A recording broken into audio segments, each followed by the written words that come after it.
హరే కృష్ణ. హరే కృష్ణ అందరికీ. ఈరోజు శ్రీమద్ భాగవతం క్లాస్కి అందరికీ కూడా ఇస్కాన్ శ్రీ శ్రీ రాధా గోవింద ఆలయం తరపున స్వాగతం, సుస్వాగతం. ఓం నమో భగవతే వాసుదేవాయ. ఓం నమో భగవతే వాసుదేవాయ. ఓం నమో భగవతే వాసుదేవాయ. ఓం నమో భగవతే వాసుదేవాయ. ఓం నమో భగవతే వాసుదేవాయ. ఓం నమో భగవతే వాసుదేవాయ. నారాయణం నమస్కృత్య నరం చైవ నరోత్తమం.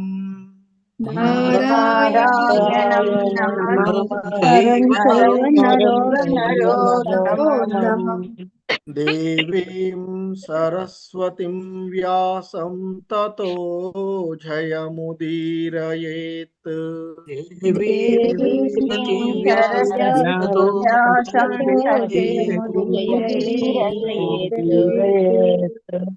నష్టప్రాయేష్వభద్రేషు నిత్యం భాగవత సేవయా.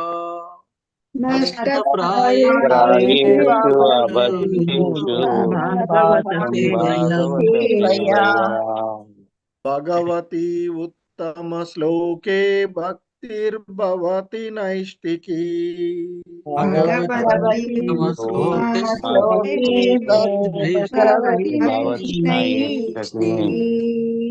హరే కృష్ణ. సో ఈరోజు మనము శ్రీమద్ భాగవతంలోని 4వ స్కందము అయినటువంటి గౌణ సృష్టి, అందులో 9వ అధ్యాయమైనటువంటి ధ్రువుడు గృహమునకు తిరిగి వచ్చుట అనేటువంటి అధ్యాయంలో మనము ఉన్నటువంటిది. సో ఈ క్రమంలో ధ్రువుడు ఇంటికి వస్తూ ఉన్నప్పుడు తన యొక్క పరిస్థితులను గురించి అతడు భావిస్తూ ఉన్నటువంటిది. అందులో ఈరోజు 36వ శ్లోకాన్ని ఇస్కాన్ సంస్థాపక ఆచార్యులైనటువంటి శ్రీల ప్రభుపాదుల వారి యొక్క భాష్యం ద్వారా ఈ శ్లోకాన్ని అవగాహనం చేసుకోవడానికి ప్రయత్నం చేద్దాము. హరే కృష్ణ. సో శ్రీమద్ భాగవతము 4వ స్కందము 9వ అధ్యాయము, అందులో 36వ శ్లోకము. హరే కృష్ణ. Please repeat. మైత్రేయ ఉవాచ. మైత్రేయ ఉవాచ.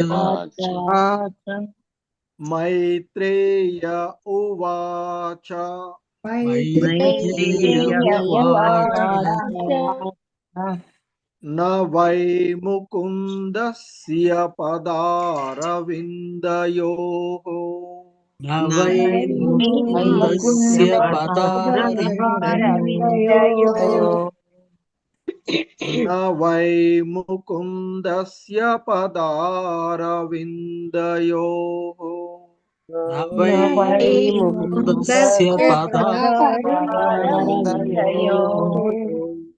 న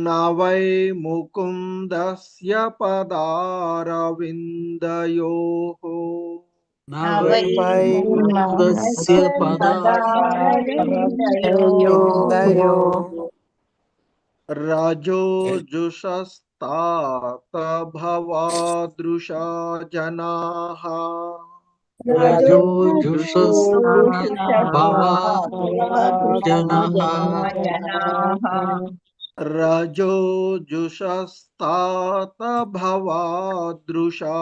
జనాః. రజోజుషస్తాత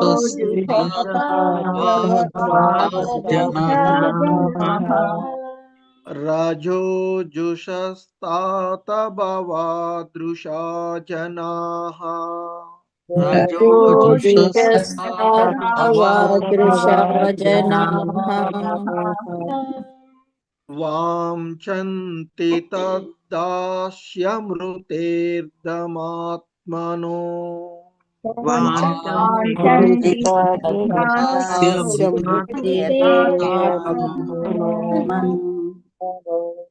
వాంఛन्ति తద్దాస్యమృతేర్దమాత్మనో వాంఛन्ति తద్దాస్యమృతేర్దమాత్మనో వాంఛन्ति తద్దాస్యమృతేర్దమాత్మనో వాంఛन्ति తద్దాస్యమృతేర్దమాత్మనో యదృచ్ఛయా లబ్ధమనసమృద్ధయః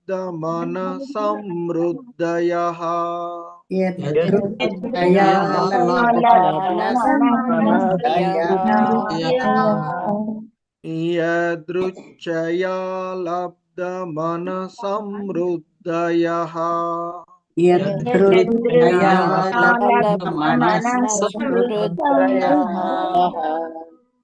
యదృచ్ఛయా లబ్ధమనసమృద్ధయః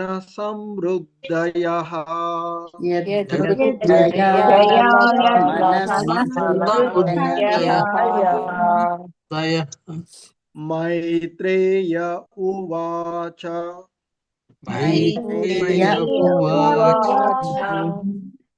న వై ముకుందస్య పదారవిందయోః రజోజుషస్తాత భవాదృశా జనాః న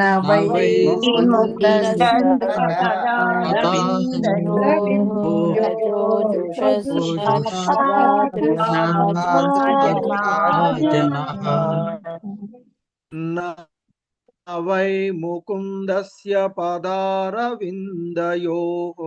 రజోజుషస్తాత భవాదృశా జనాః ముకుందస్య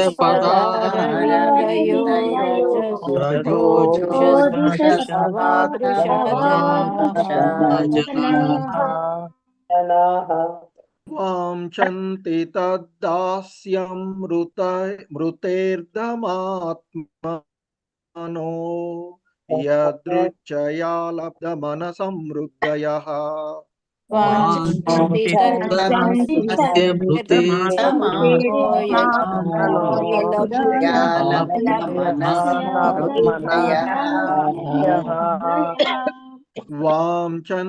తద్దాస్యమృతేర్దమాత్మనో యదృచ్ఛయా లబ్ధమనసమృద్ధయః శ్రీకృష్ణ మొత్తం శ్లోకం చూద్దాం. మైత్రేయ ఉవాచ న వై ముకుందస్య పదారవిందయోః రజోజుషస్తాత భవాదృశా జనాః వాంఛन्ति తద్దాస్యమృతేర్దమాత్మనో యదృచ్ఛయా లబ్ధమనసమృద్ధయః మైత్రేయ ఉవాచ వై ముకుందస్య పదారవిందయో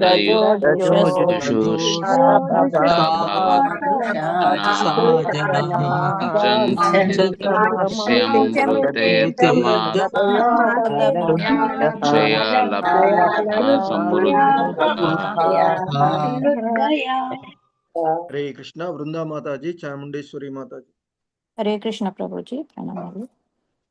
మైత్రేయ ఉవాచ న వై ముకుందస్య పదారవిందయో రజోజుషస్తాద్భవాదృశా జనాః వాంఛन्ति తద్దాస్యమృతేర్దమాత్మనో యదృచ్ఛయా లబ్ధమనః సమృద్ధయః. హరే కృష్ణ. హరే కృష్ణ ప్రభు. మైత్రేయ ఉవాచ न वै मुकुन्दस्य पदारविन्दयोरजोजुषस्तात भवादृशा जनाः वाञ्छन्ति तद्दास्यमृतेऽर्थमात्मनो यदृच्छया लब्धमनः समृद्धयः। हरे कृष्ण प्रभु। सरलादेवी माताजी, माधवी नीलप माताजी। हरे कृष्ण प्रभुजी प्रणाम। हरे कृष्ण। मैत्रेय उवाच न वै मुकुन्दस्य पदारविन्दयोरजोजुषस्तात भवादृशा जनाः वाञ्छन्ति तद्धास्यमृत्यर्थमात्मनो यदृच्छया लब्धमनः समृद्धयः। कृष्ण प्रभुजी। हरे कृष्ण प्रभु। मैत्रेय उवाच न वै मुकुन्दस्य पदारविन्दयोः रजोजुषस्तात भवादृशा जनाः वाञ्छन्ति तद्दास्यमृतेऽर्थमात्मनो यदृच्छया लब्धमनः समृद्धयः। हरे कृष्ण। हरे कृष्ण। शशिकला माताजी। हरे कृष्ण प्रभुजी। मैत्रेय उवाच न वै मुकुन्दस्य पदारविन्दयोः रजोजुषस्तात भवादृशा जनाः वाञ्छन्ति तद्दासमृतेर्दमात्मनो यदृच्छया लब्धमनः समृद्धयः। धन्यवादाలు प्रभु। हरे कृष्ण। हरे कृष्ण प्रभुजी। हरे कृष्ण। मैत्रेय उवाच न वै मुकुन्दस्य पदारविन्दयो रजोजुषस्तात भवादृशा जनाः वाञ्छन्ति तद्दास्यमृतेऽर्थमात्मनो यदृच्छया लब्धमनः समृद्धयः। हरे कृष्ण प्रभुजी। धन्यवादाలు। हरे कृष्ण। विशालवती माताजी। सरस्वती माताजी। हरे कृष्ण प्रभुजी। मैत्रेय उवाच न वै मुकुन्दस्य पदारविन्दयोः रजोजुषस्तात भवादृशा जनाः वाञ्छन्ति तदाप्यमृतेर्दमात्मनो यदृच्छया लब्धमनः समृद्धयः। हरे कृष्ण प्रभुजी। धन्यवाद। हरे कृष्ण प्रभुजी। मैत्रेय उवाच सायब मुकुन्द पदारविन्दयोः रजस्तत भवादृशा जनाः वाञ्छन्ति तद्दास्यमृतेऽर्थमात्मनो यदृच्छया लब्धमनः समृद्धयः। हरे कृष्ण। श्रीलता माताजी। कोटेश्वरी माताजी। हरे कृष्ण प्रभुजी प्रणमामि प्रभुजी। मैत्रेय उवाच न वै मुकुन्दस्य पदारविन्दयो रजोजुषस्तात भवादृशा जनाः वाञ्छन्ति तद्दास्यमृतेऽर्थमात्मनो यदृच्छया लब्धमनः समृद्धयः। हरे कृष्ण प्रभुजी। धन्यवादाలు प्रभुजी। हरे कृष्ण। कोटेश्वरी माताजी। ओके। बापिरेड्डी प्रभु। नीरजा माताजी। हरे कृष्ण प्रभुजी प्रणामाలు। मैत्रेय उवाच न वै मुकुन्दस्य पदारविन्दयो रजोजुषस्तात भवादृशा जनाः वाचन्ति तद्यास्यमृतेऽर्थमात्मनो यदृच्छया लब्धमनः समृद्धयः। हरे कृष्ण प्रभुजी प्रणामाలు। हरे कृष्ण प्रभुजी। मैत्रेय उवाच न वै मुकुन्दस्य पदारविन्दयो रजोजुषस्तात भवादृशा जनाः वाञ्छन्ति तद्दास्यमृतेऽर्थमात्मनो यदृच्छया लब्धमनः समृद्धयः। धन्यवाद। हरे कृष्ण। मंजुभाषिणी माताजी। रामनारायण चौधरी प्रभु। हरे कृष्ण प्रभुजी प्रणमामि। मैत्रेय उवाच न वै मुकुन्दस्य पदारविन्दयो रजोजुषस्तात भवादृशा जनाः वाञ्छन्ति तद्दास्य मृतेर्दमात्मनो यदृच्छया लब्धमनः समृद्धयः। हरे कृष्ण प्रभुजी प्रणमामि। हरे कृष्ण प्रभु जी दंडवत प्रणाम। मैत्रेय उवाच न वै मुकुन्दस्य पदारविन्दयो रजो दुषस्तात भवादृश जनाः वाञ्छन्ति तदस्य मृतेतमात्मनो यदृच्छया लब्धमनः समृद्धयः। हरे कृष्ण प्रभु जी। हरे कृष्ण। कोटेश्वरी माता जी, रामकृष्ण शास्त्री प्रभु। हरे कृष्ण गुरुजी। मैत्रेय उवाच न वै मुकुन्दस्य पदारविन्दयो रजोजुषस्तात भवादृशा जनाः वाञ्छन्ति तद्दस्य मृतेतमात्मनो यदृच्छया लब्धमनः समृद्धयः। हरे कृष्ण गुरुजी। हरे कृष्ण प्रभुजी प्रणमालु। मैत्रेय उवाच न वै मुकुन्दस्य पदारविन्दयो रजोषुषस्तात भवादृशा जनाः वाञ्छन्ति तद्दास्यमृतेऽर्थमानो यदृच्छया लब्धमनः समृद्धयः। हरे कृष्ण प्रभुजी। हरे कृष्ण। यामिनी माता जी, सरला देवी माता जी।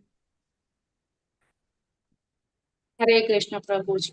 मैत्रेय उवाच नमो वै मुकुन्दस्य पदारविन्दयो रजोजुषस्ता भवादृशजनाः वाञ्छन्ति तद्दास्य मृते अर्धमात्मनो यादृच्छया लब्धमनसमुद्रयः। हरे कृष्ण प्रभुजी प्रणमामि। मैत्रेयोवाच न वै मुकुन्दस्य पदारविन्दयो रजोजुषस्तात भवादृशा जनाः वाञ्छन्ति तद्दास्य मृतेतमात्मनो यदृच्छया लब्धमनः समृद्धयः। हरे कृष्ण। हरे कृष्ण सूर्य प्रभु। प्रकाश प्रभु। हरे कृष्ण प्रभु जी। कलेश्वरी माता जी। हरे कृष्ण प्रभु जी धन्यवाद प्रणाम। प्रणव। मैत्रेय उवाच न वै मुकुन्दस्य पदारविन्दयो रजोजुषस्तथा भवादृशा जनाः वाञ्छन्ति तदास्य मुदेद्धमात्मनो यदृच्छया लब्धमनः समृद्धयाः। धन्यवाद प्रभु। हरे कृष्ण।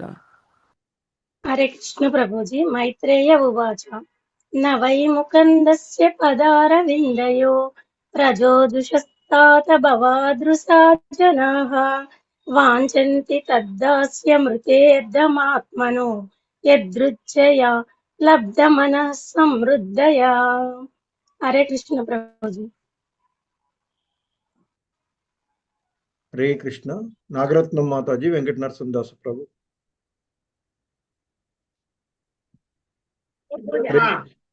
हरे कृष्ण प्रभुजी।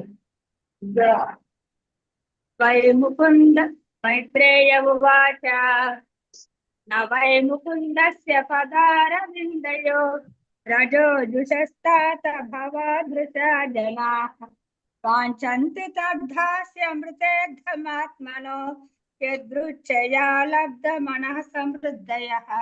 हरे कृष्ण प्रभुजी। धन्यवाद। हरे कृष्ण। वेंकट नरसिंहदास प्रभु। हरे कृष्ण प्रभु जी। मैत्रेय उवाच न वै मुकुन्दस्य पदारविन्दयो रजोजुषस्तात भवदृशा जनाः वाञ्छन्ति तद्दास्य मृते अर्धमात्मनो यदृच्छया लब्धमनः समृद्धयः। हरे कृष्ण प्रभु जी। हरे कृष्ण। वसुंधरा माता जी। हरे कृष्ण प्रभुजी। मैत्रेय उवाच न वै मुकुन्दस्य पदारविन्दयो रजोजुषस्तात भवादृशा जनाः वाञ्छन्ति तद्दस्य मृतेर्धमात्मनो यदृच्छया लब्धमनः समृद्धयः। हरे कृष्ण। चंद्रावती माता जी चदवंడి। हरे कृष्ण प्रभुजी। मैत्रेय उवाच न वै मुकुन्दस्य पदारविन्दयोः रजोजुषस्तात भवादृशा जनाः वाञ्छन्ति तद्दास्यमृतेर्तमात्मनो यदृच्छया लब्धमनः समृद्धयः. హరే కృష్ణ ప్రభుజీ. హరే కృష్ణ మాతాజీ, మీరు స్క్రీన్ షేర్ ఒకవేళ ఏదైనా ఇబ్బంది అయితే చేయడానికి రెడీ పెట్టుకోండి. పెట్టుకుంటాను ప్రభుజీ. హరే కృష్ణ. హరే కృష్ణ. సో ఈ శ్లోకంలో ఉన్నటువంటి పదాల యొక్క అర్థాలు, భావము మరియు భాష్యాన్ని చూద్దాము. హరే కృష్ణ. మైత్రేయ ఉవాచ. మైత్రేయుడు పలికెను. వై నిక్కముగా ముకుందస్య ముక్తి నొసగు భగవానుని యొక్క పద అరవిందయోహో పాద పద్మముల యొక్క రజజుషః ధూళిని ఆస్వాదింపగోరువారు.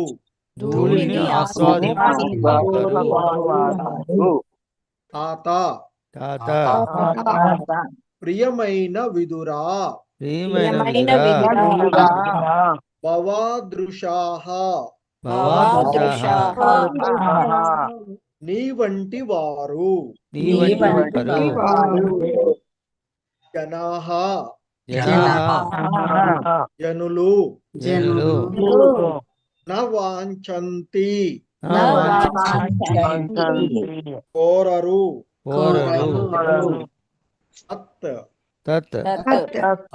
ఆతని దాస్యం దాస్యత్వము ఋతే తప్ప అర్థం లాభము ప్రయోజనము ఆత్మనః తమకు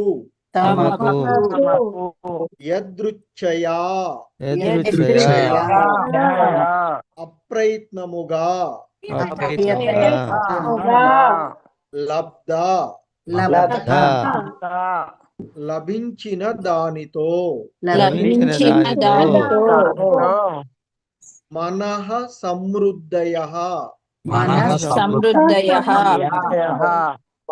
తమను సమృద్ధి గలవారిగా తలంచుచు.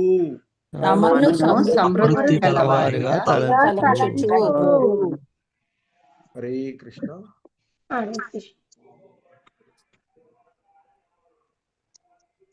భావము. మైత్రేయముని పలికెను. విదురా ముకుందుని పాదపద్మములయందు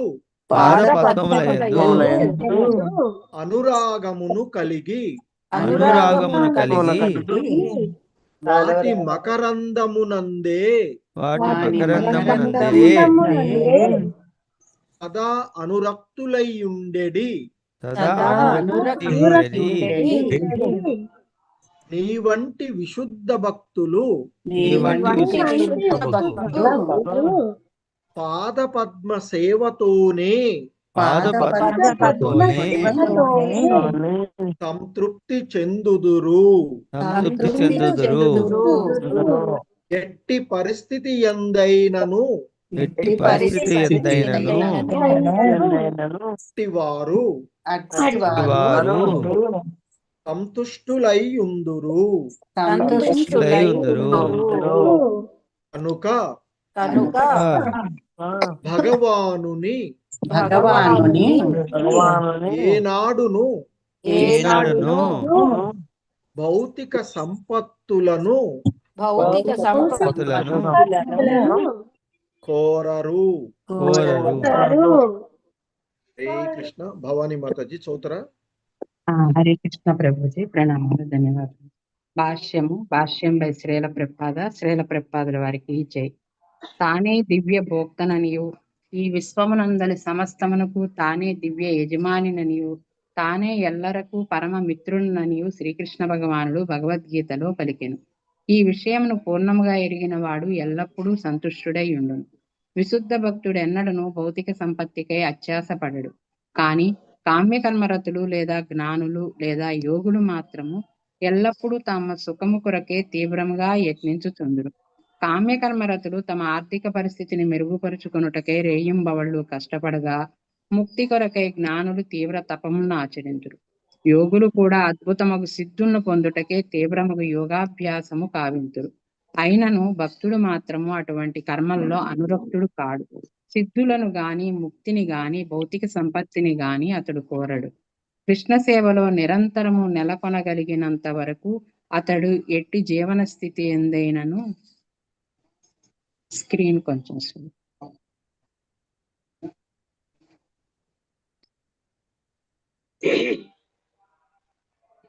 కృష్ణ సేవలో నిరంతరము నెలకొనగలిగినంత వరకు అతడెట్టి జీవన స్థితి ఎందైనను సంతుష్టుడై ఉండను. భగవత్పాదములు పుప్పొడిని కలిగిన పద్మముతో పోల్చబడును. అట్టి పాదపద్మ మకరంద పానమునందే భక్తుడు సదా నెలకొని ఉండును. సమస్తమగు భౌతిక కోరికల నుండి విడివడనంత వరకు మనుజుడు భగవత్ పాదపద్మ మకరందమును నిజముగా ఆస్వాదింపలేడు. రాకపోకలు కలిగిన భౌతిక పరిస్థితులచే కలత చెందక అతడు తన భక్తితో సేవాధర్మమును నిర్వహింపవలెను. భౌతిక సంపత్తిని అభ్యుదయను వాంఛింపకుండుటయే నిష్కామమనబడును. నిష్కామమనగా కోరికలనన్నింటినీ త్యజించుటని ఎవ్వరునూ పొరబడరాదు. అది అసాధ్యము. జీవుడు నిత్యుడు, అతడు కోరికలను త్యజింపజాలడు. నిజమునకు అతడు కోరికలను కలిగి ఉండవలసినదే.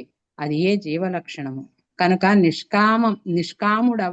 నిష్కాముడవగమనేది ఉపదేశమును ఇంద్రియ భోగార్థమై దేనిని కూడా మనము కోరరాదనడి భావముగా గ్రహింపవలెను.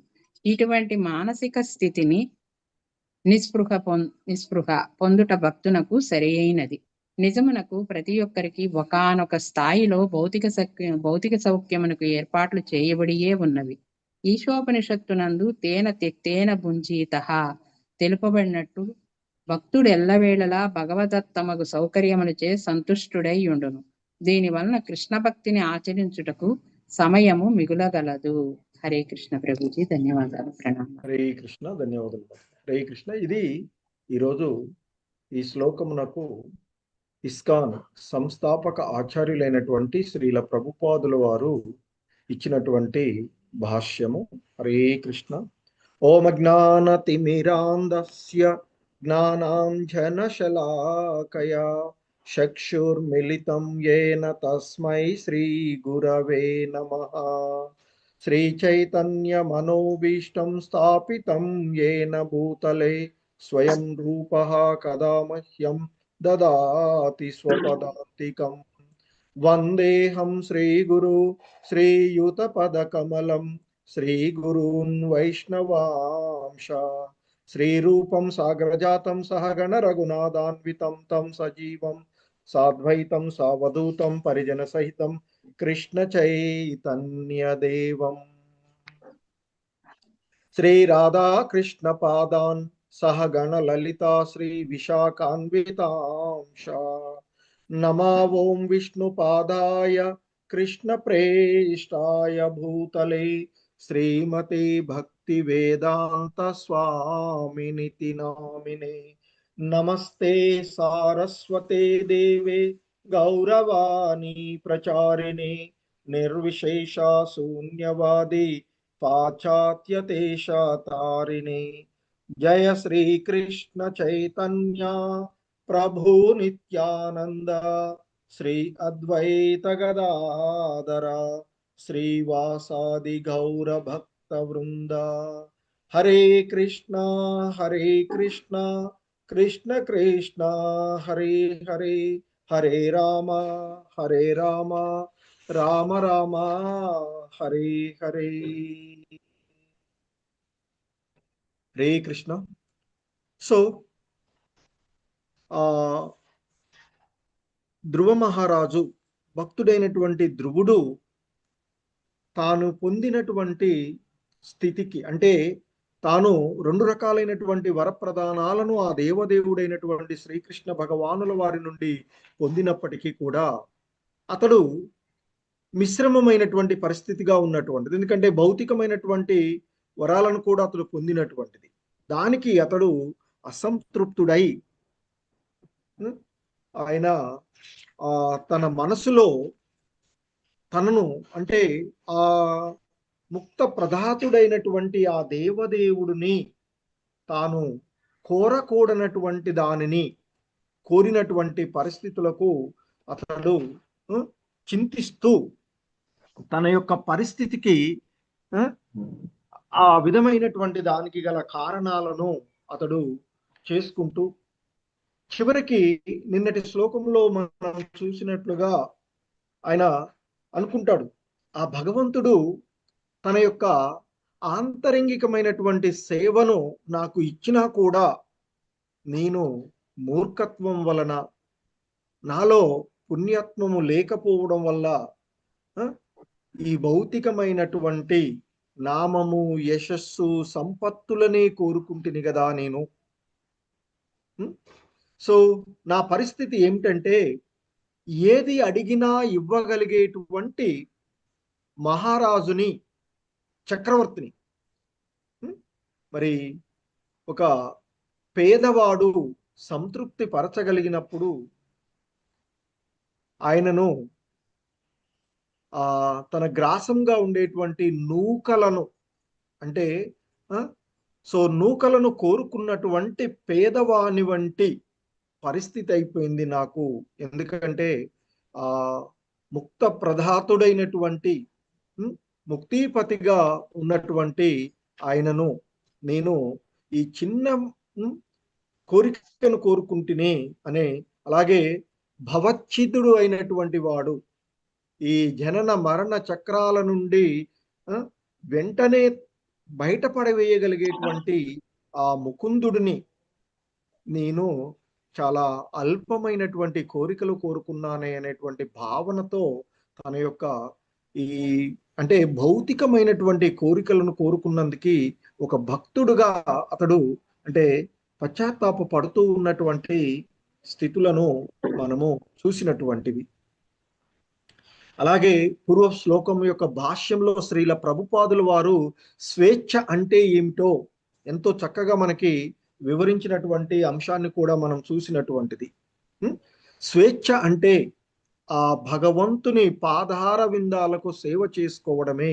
మన యొక్క వాస్తవికమైనటువంటి స్థితిని, పూర్తి స్వతంత్రము అనేటువంటిది మన యొక్క నిజస్థితి యందు నెలకొని ఉండడమే అనేది చెప్పబడినటువంటిది. అంటే అదే సంపూర్ణమైనటువంటి స్వేచ్ఛ. సో దానికి నిన్న మనం చెప్పుకున్నాము, శ్రీల ప్రభుపాదులు వారు చాలాసార్లు, తర్వాత ఆచార్యులు కూడా చెప్తూ ఉండేటువంటి, ఒక రూమ్లోకి ఒక సేవకుడు ఎంటర్ అయినప్పుడు తాను చేయవలసినటువంటి పనులు చేసినప్పుడు అతను ఎంతో స్వేచ్ఛగా ఆ రూమ్ అంతా క్లీన్ చేస్తూ ఉండగలుగుతాడు. కానీ ఎప్పుడైతే ఆ యజమాని యొక్క చైర్ పైన కూర్చోవాలి, ఎందుకంటే నిజమైనటువంటి భోక్త ఆ దేవదేవుడైనటువంటి కృష్ణ భగవానుడు శ్రీహరి కనుక మరి దానిని మనం భోగించాలి అనేటువంటి భావన మనలో కలిగింది అంటే మనం భయాన్ని మనము అంటే ఎప్పుడైతే ఈ ఇంద్రియ వాంఛలను, ఈ భౌతికమైనటువంటి కోరికలను మనం కోరుకుంటున్నామో అప్పుడు మనము భయానికి గురి అవుతున్నాము అనేటువంటిది చెప్పబడుతూ ఉన్నటువంటిది. సో ఆ విధంగా మరి నిజమైనటువంటి స్వేచ్ఛ అంటే ఏంటో కూడా శ్రీల ప్రభుపాదుల వారు వివరించినటువంటి అంశాలను మనము పూర్వపు శ్లోకాలలో చూసినటువంటిది.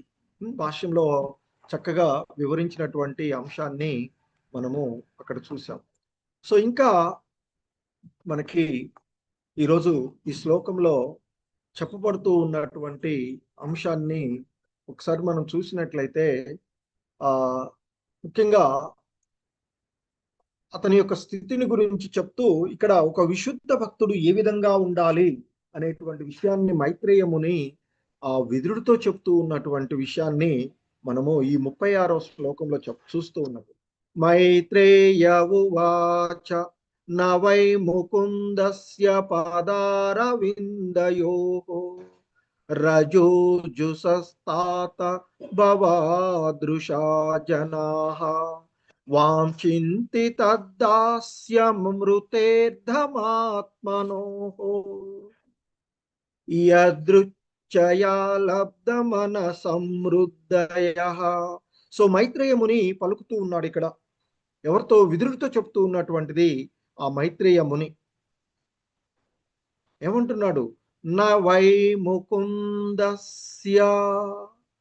సో ఇక్కడ ఆ ముకుందస్య ముక్తిని వసగగలిగేటువంటి ఈ రాకపోకలు అనేటువంటి పదాన్ని ఉపయోగించారు ఇక్కడ మనకి భాష్యంలో శ్రీల ప్రభుపాదుల వారు. అంటే దేని నుండి? రాకపోకలు ఏంటి? రాకపోకలు పుట్టడము, మరణించడం. సో సాధారణమైనటువంటి బద్ధజీవులకు చెప్తారు భగవద్గీతలో, పుట్టిన వాడికి మరణం తప్పదు, మరణించిన వాడు మళ్ళీ పుట్టక తప్పదు అని చెప్తారు. సో ఆ జనన మరణాల నుండి బయటపడడమే ముక్తి.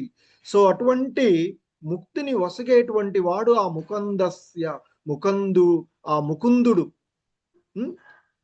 సో మరి అటువంటి ముకుందుని యొక్క ఇక్కడ చెప్తున్నారు పాదారవిందయోహో, ఆ పాద పద్మాల యొక్క రజజుషః. ఇక్కడ రజ అంటే గుణము ఒకటి, రజ అంటే ధూళి కూడా వస్తుంది, చిన్న చిన్న పార్టికల్స్. సో రజ అనేటువంటి దాని సంస్కృతంలో రెండు పద అర్థాలు ఉన్నాయి. ఒకటి గుణాన్ని చెప్పేటువంటి సత్వ రజో తమో గుణాలలో రజోగుణము అంటే ఈ భౌతిక ప్రకృతి పైన ఆధిపత్యం చలాయించాలనేటువంటి భావన కలిగి ఉండడము. ఇంకోటి శ్రీల ప్రభుపాదుల వారు భాష్యాలో చెప్తారు, ఆకర్షణగా ఉండేటువంటి కామ విషయాలుగా ఉండేటువంటి కోరికలుగా ఉండేటువంటివి. అంటే మన ఇంద్రియ తృప్తి పరచుకునేటువంటి విషయాలు కామంగా చెప్తాయి. భగవంతుని యొక్క ఇంద్రియాలను తృప్తిపరిచేటువంటిది ప్రేమగా ఉంటుంది. మరి మనం ప్రేమ అని చెప్పేటువంటిది నిజమైనటువంటి ప్రేమ కాదు. ఎందుకంటే మనల్ని మనము మన దేహ సంబంధమైనటువంటి విషయాలను గురించి ఆలోచిస్తూ చేస్తూ ఉన్నటువంటి. సో రజోగుణము అనేటువంటిది చెప్తారు శ్రీల ప్రభుపాదుల వారు. అంటే అది స్త్రీ పురుష ఆకర్షణ వంటిది. స్త్రీ పురుషుడి వైపుకి, పురుషుడికి స్త్రీకి కలిగేటువంటి ఆకర్షణ లాగా ఈ ఇంద్రియాలను సంతృప్తి పరచుకోవాలి అనేటువంటి భావన కలగడమే రజోగుణంగా చెప్పబడుతుంది. సో ఇక్కడ రజజుషః అంటే ఆ ధూళి చెప్తున్నారు, పాదధూళిని. తాత అంటే ఇక్కడ విదురుణ్ణి ఆ విధంగా సంబోధిస్తూ ఉన్నటువంటి. తాత అనేటువంటి దానికి సంస్కృతంలో చాలా రకాలు, మనవుడు వస్తుంది, తాత, ఇక్కడ చాలా పదాలుగా ఉన్నటువంటిది. సో ఇక్కడ విదురుడికి ఆ పదాన్ని ఉపయోగించబడినటువంటిది చెప్పి ఏమంటున్నాడు విదురుణ్ణి ఈ శ్లోకంలో మైత్రేయ ముని విదురుడు యొక్క భక్తి తత్వాన్ని, ఎలాగూ విదురుడు గురించినటువంటి విషయాలు తెలుసు మనకి, సాక్షాత్తు ఆ భగవంతుడే మరి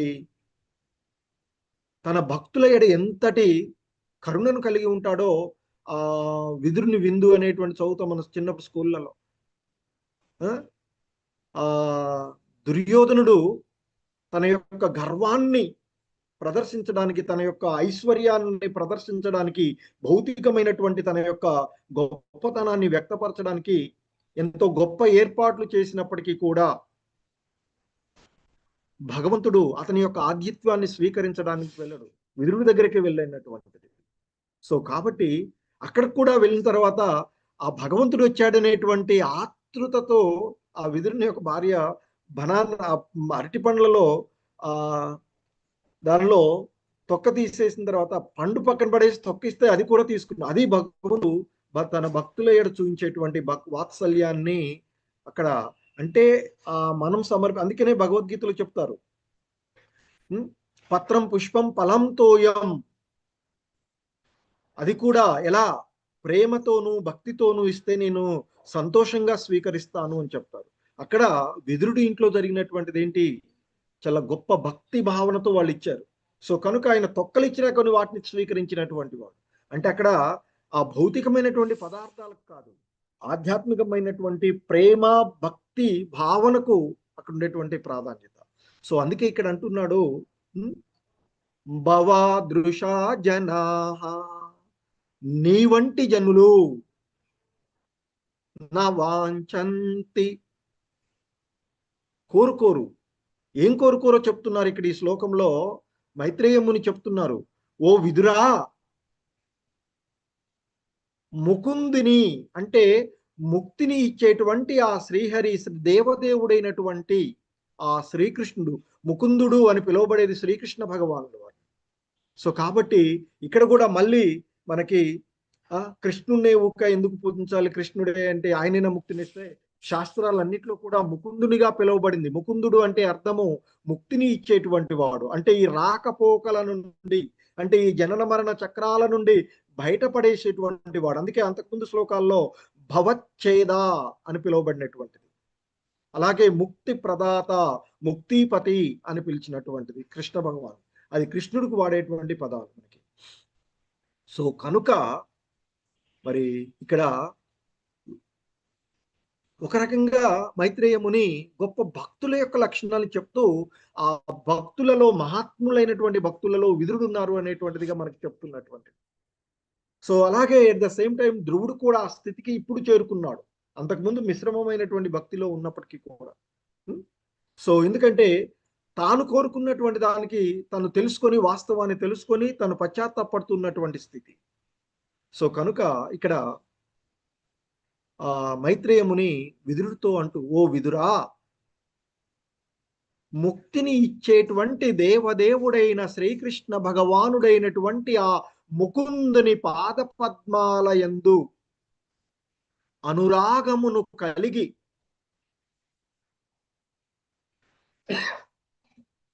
ఆ పాద పద్మాల్లో ఇక్కడ చెప్తున్నారు పుప్పడి రేణువులు కలిగినటువంటి మకరందము. సో ఆ తేనెటీగలు, తుమ్మెదలు ఆ పుష్పాలపైన వాలినప్పుడు దానిలో ఉండేటువంటి మకరందాన్ని ఆస్వాదిస్తూ ఉంటుంటాయి ఆ పుప్పడి రేణువులతో. సో కనుక ఇక్కడ మరి భక్తులు అనేటువంటి తుమ్మెదలు ఇక్కడ నీ వంటి ఇక్కడ చెప్తున్నారు.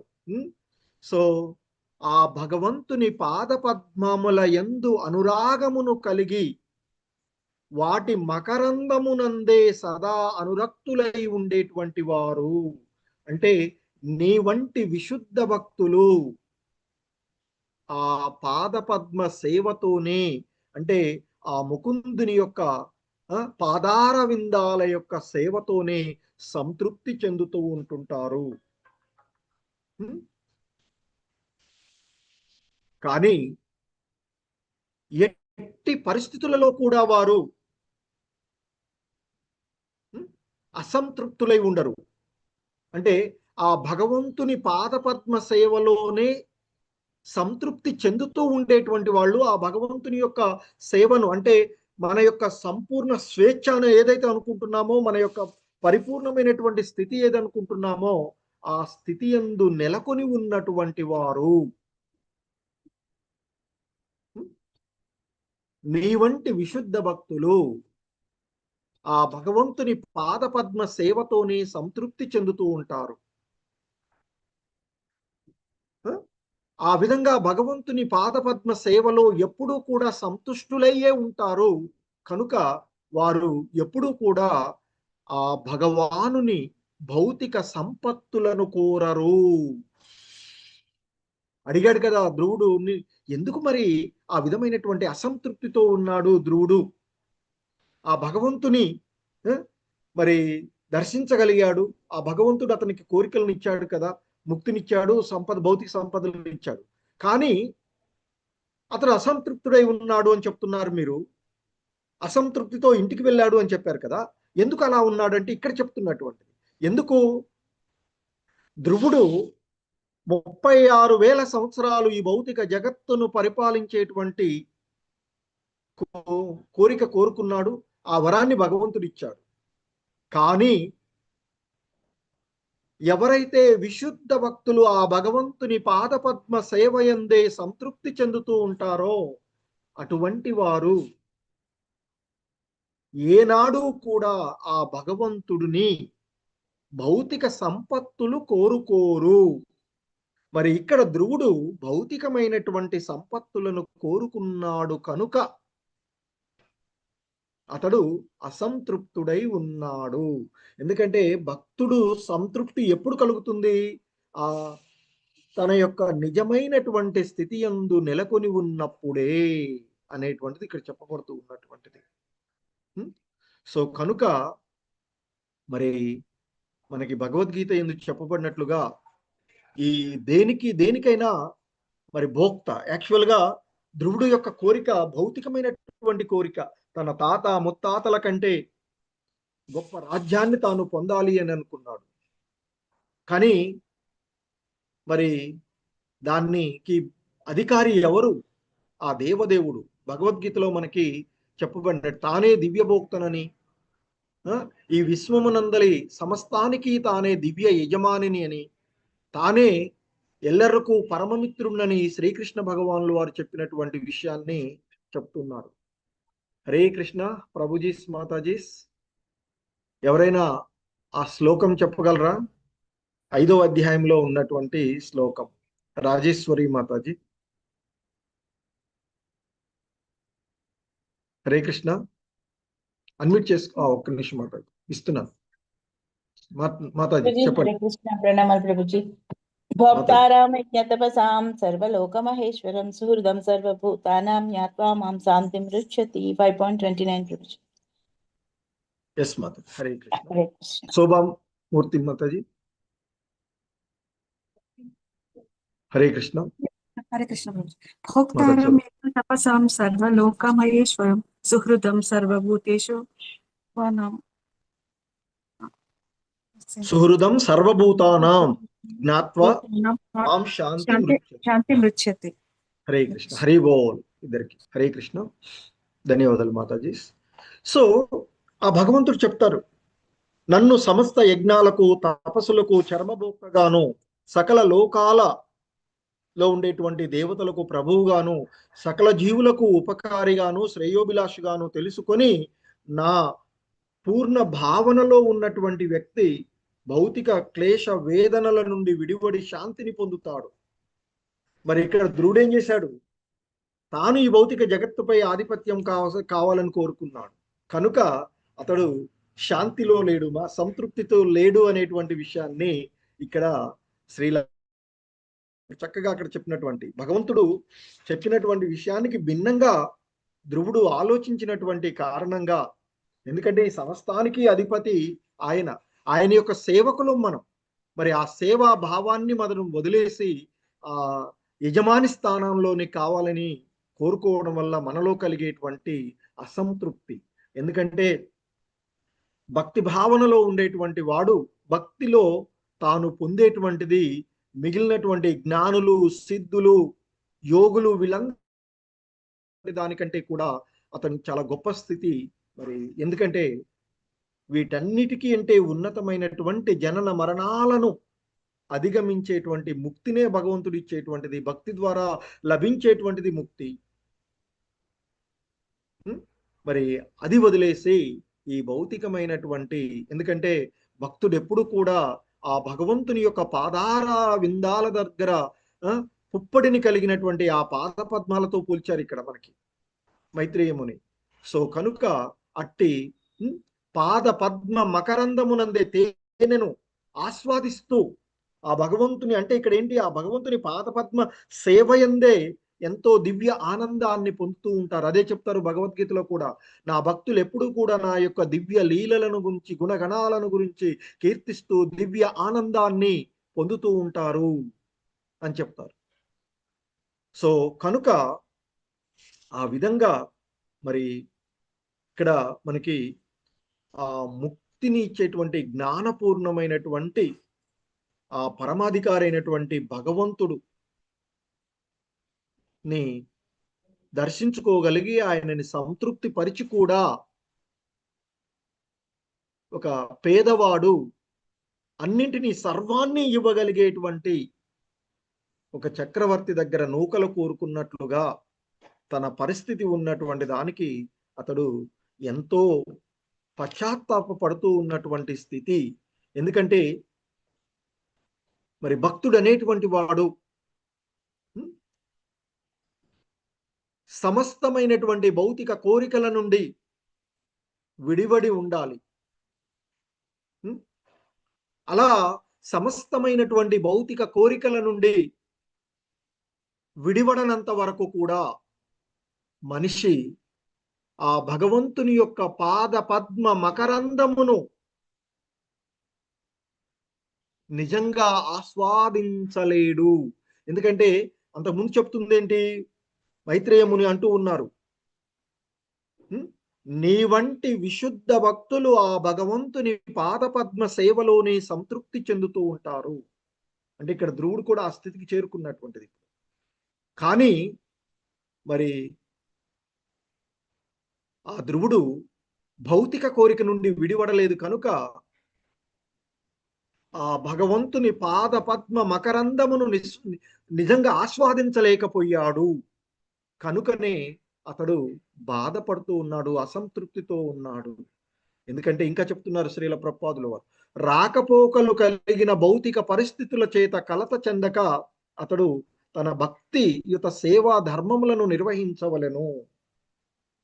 ఆ భగవంతుని పాదపద్మాలనే ఆశ్రయించి ఆ భగవంతుని యొక్క సేవలోనే నిమగ్నమై ఉండాల్సింది. భౌతిక సంపత్తిని భౌతిక సంపత్తిని అలాగే అభ్యుదయమను, ఈ భౌతికమైనటువంటి సంపత్తులే తన యొక్క పెరుగుదల, తన యొక్క అభ్యుదయము అని వాంఛించకుండా ఉండడమే నిష్కామము అనబడును అంటూ చెప్తున్నారు. నిష్కామము అంటే సమస్తమైనటువంటి కోరికలను త్యజించమని కాదు, అది పొరపాటు అని చెప్తున్నారు శ్రీల ప్రభుపాదుల వారు.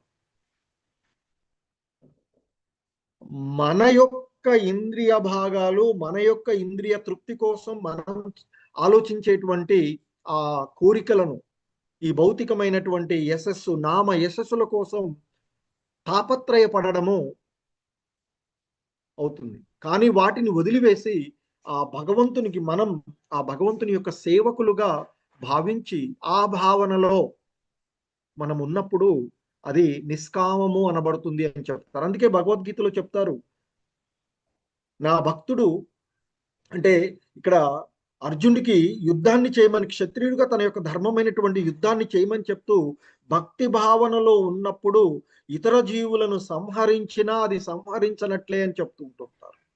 సో కనుక అంటే ఆయన యొక్క ధర్మ సంస్థాపన కోసం భగవంతుడు యొక్క కోరిక కనుక, అంటే భగవంతుని యొక్క కోరికను నెరవేర్చడం అర్జునుడు చేయవలసింది. అలా చేసినప్పుడు, ఎందుకంటే అతడు తన తాత తర్వాత ఇంకా తన గురువు, బంధువులు వీళ్ళందరినీ చంపుకోవడము తనకు ఇబ్బంది అవుతుంది అనేటువంటి భావనలో ఉన్నప్పుడు చెప్తూ ఉన్నటువంటిది. సో నా కోరికగా అంటే నేను చెప్తున్న ధర్మాన్ని నెలకొల్పడానికి అధర్మాలని సంహరించవలసినటువంటిది కనుక నీ యొక్క విద్యుక్త ధర్మాన్ని నిర్వర్తించు, అలా చేయడము ఎన్నడూ కూడా పాపభూయిష్టం కాదు అంటూ చెప్తున్నారు. సో కనుక ఇక్కడ నిష్కామము అంటే కోరికలన్నింటినీ త్యజించడం అనే పొరపాటు పడరాదు అని చెప్తున్నారు. ఎందుకంటే అందుకే భగవద్గీతలో కూడా చెప్తారు 3వ అధ్యాయంలోనికి, కర్మలను చేయకుండా ఎవడూ ఉండలేడు, కనీసం తన దేహాన్ని పోషించుకోవడానికైనా కర్మలు చేయవలసి ఉంటుంది అని చెప్తూ ఉంటుంటారు. కనుకనే మనిషి అనేటువంటి వాడు కోరికలను కలిగి ఉండవలసినదే, అదే జీవ లక్షణము. కాకపోతే అదే మనకి పరిమితులతో కూడిన స్వేచ్ఛ అని చెప్తూ ఉంటారు. మరి ఇక్కడ నిష్కాముడు వగుము అనేటువంటి ఉపదేశం ఏంటి? మరి నిష్కాముడు కామంటున్నారు కదా, ఏంటి ఆ నిష్కాముడము అవడం అనేటువంటి ఉపదేశము అంటే, ఇంద్రియ భోగార్థమై దేనిని మనము కోరరాదు, అంటే మన ఇంద్రియ భోగార్థమై దేనిని మనం కోరరాదు అనేది ఇక్కడ చెప్పబడుతున్నటువంటి. సో దీనికి మనకి పర్ఫెక్ట్ ఉదాహరణగా మనకి నవవిధ భక్తి మార్గాలలో రాజా అంబరీష్ని చెప్తారు. అన్నిటినీ తన యొక్క ప్రతి ఇంద్రియాన్ని ఆ భగవంతుని యొక్క సేవలోనే వినియోగించుకోగలిగినటువంటి వాడు. సో అది నిష్కాముడు అవ్వడం అంటే. రాజా అంబరీషుడు నిష్కాముడుగా ఉన్నటువంటి, ఎందుకంటే తను వాస్తవానికి రాజ్య పరిపాలన చేస్తున్నాడు, తన రాజ్యంలో ఉండేటువంటి ప్రజలందరినీ చక్కగా పరిపాలిస్తూ ఉన్నాడు. అయినప్పటికీ కూడా నిష్కాముడుగా ఉండేటువంటి, అంటే తన యొక్క చేసేటువంటి ప్రతిదీ కూడా, ప్రతి సంబంధాన్ని 24 గంటలు కూడా భగవత్ సంబంధంలోనే ఉంచమనిచ్చినటువంటిది. అందుకే మనకి భగవద్గీతలో 18వ అధ్యాయంలో చివరిగా చెప్తారు, ఈ సర్వధర్మాన్ పరిత్యజ్య మామేకం శరణం వ్రజ కంటే ముందే చెప్తారు, మన్మనాభవ మద్భక్తో మధ్యాజీ మాం నమస్కురు మామే వైశ్యసి సత్యం తే ప్రతిజానే ప్రియోసిమే అంటూ చెప్తారు. ఎల్లప్పుడూ నన్నే స్మరించుము, నా భక్తుడి వ్యగుము, నన్ను పూజించుము, నాకు నమస్కరించుము, ఆ విధంగా నీవు తప్పక నన్ను చేరుకుంటావు. అంటే ప్రతిదీ మనం భగవత్ సంబంధంలోనే చూడాలి తప్ప నాకు, నాది అనే ఈ దేహాత్మ భావనను వదిలివేయాలి అనేటువంటిది భక్తుడికి చెప్పబడుతూ ఉన్నటువంటిది. అదే భగవద్గీతలో చెప్పినటువంటి రహస్యతమమైనటువంటి, అందుకే చివరికి చెప్తారు, తదుపరి సర్వధర్మాన్ పరిత్యజ్య మామేకం శరణం వ్రజ అంటూ చెప్పబడినటువంటి ఆ భావనలో సో మనకి ఆయన ఆ భగవంతుణ్ణి ఆశ్రయించమని చెప్తున్నారు, సమస్త పాపాల నుండి విడగొడతారు అని చెప్తున్నారు. సో అదే రహస్యతమమైనటువంటి జ్ఞానము, దివ్యమైనటువంటి జ్ఞానము. అంటే ఏంటి? శ్రీకృష్ణునికి విశుద్ధ భక్తుడై అతనికి ఎల్లప్పుడూ స్మరిస్తూ అతని కొరకే పని చేయాలి. సో అంతేకాని ఆ వ్యవహారిక ధ్యానపరుడు కాకూడదు అని చెప్తుంటారు. అంటే నామమాత్రంగా భగవంతుని స్మరిస్తున్నట్లుగా మన భావాల్లో మనం ఉంటే, అందుకే మనకి దశవిధ నామాపరాధాల్లో కూడా చెప్తారు 10వది, ఇంత విన్న తర్వాత కూడా ఇంకా మనం ఈ భౌతికమైనటువంటి అంశాల ఎడ ఆసక్తులమై ఉండడం కూడా అపరాధమే అని చెప్తున్నారు. ఆ అపరాధాలను చేయడం వల్లే అంత పవిత్రమైనటువంటి ఉన్నతమైనటువంటి నామాన్ని పలికినా కూడా మనము ముక్త స్థితిలోనికి చేరుకోలేకుండా ఉండేటువంటిది. సో మన దైనందిక కార్యకలాపాలన్నీ కూడా ఆ కృష్ణ సంబంధంలోనే ఉండేటట్లుగా మనం సర్వదా పని చేయాలి అని చెప్తూ ఉన్నారు. సో ఆ విధంగా మరి ఆ భగవంతుని గురించి ఆలోచించకుండా నాకు అవమానం జరిగిందే అనే భావనతో, నా పినతల్లి నన్ను అవమానపరిచింది, నా సహోదరుడికే రాజ్యం పట్టాభిషేకం అవుతుందట, నేను అంతకంటే గొప్ప రాజ్యాన్ని పొందాలి నా తండ్రి తాతల కంటే అనే భావనతో ధ్రువుడు చేసినట్టు. ఎందుకంటే మనకి ఇక్కడ శ్రీల ప్రభుపాదులో చివరిగా ఇంకొక అంశాన్ని కూడా ఇక్కడ మనకి చెప్పబడినటువంటిది చూస్తూ ఉన్నాం. ఆ ఈశోపనిషత్తులో ఉన్నటువంటి ఆ శ్లోకాన్ని చెప్తుంటారు, ఈశావాస్యమిదం సర్వం యత్కించ జగత్యాం జగత్ తేన త్యక్తేన భుంజీత మాగృద కస్య స్విద్ధనం. సో ఇక్కడ త్యాగ భావంతో భోగించాలి అని చెప్తుంటుంటారు. దాని భావం ఇక్కడ తేన త్యక్తేన భుంజీత, భక్తుడు ఎల్లప్పుడూ భగవద్దత్తమైనటువంటి సౌకర్యాల చేతనే సంతుష్టుడై ఉండవలెను. అలా చేయడం వల్ల కృష్ణుని భక్తిని మనం చేసేటువంటి అవకాశం లభిస్తుంది. అంటే ఇక్కడ ఆ శ్లోకంలో ఈశోపనిషత్తులో చెప్పబడింది, లోకమంతా భగవంతుని యొక్క ఆవాసమైనటువంటిది. ఈశావాసం కదా, ఈశావాస్యం ఇదం సర్వం, ఈ జగత్తంతా కూడా ఆ భగవంతుని, ఈ లోకమంతా కూడా భగవంతుని యొక్క ఆవాసమై ఉంటుంది అని తెలుసుకొని మనకి ఇది మనకు అనేటువంటి, ఇది మన స్వంతము అనేటువంటి ఆసక్తి లేకుండా, ఎందుకంటే ఇప్పటికీ మనం ఎంత చేసినా, ఎంత చెప్తున్నా, ఎంత వింటూ ఉన్నా, ఎంత ప్రవచనాలు చేస్తున్నా ప్రధాన్ని ఈ స్వామి భావన కలుగుతూనే ఉంటుంది మనకి. కానీ ఈశోపనిషత్తు చెప్తూ ఉంటుంది, ఇదంతా కూడా ఈశావాసం ఇదం, ఈ జగత్తంతా, ఈ లోకమంతా ఆ భగవానుని యొక్క ఆవాసమై ఉన్నది అని తెలుసుకోమని చెప్తున్నారు. ఇది మన స్వంతము అనేటువంటి ఆసక్తి లేకుండా, అలాగే ఇంకా చెప్తారు, అవసరమైనంత మాత్రమే స్వీకరిస్తూ, ఎటువంటి లోభ ప్రవృత్తి లేకుండా మనము జీవించాలి. అదే ఇక్కడ నిష్కామము అని చెప్పబడినటువంటి. హరే కృష్ణ. జగద్గురు శ్రీల ప్రపాద్కి జై. సో ఇది ఈరోజు ఇక్కడ మనకి ఇవ్వబడినటువంటి ఈ శ్లోకానికి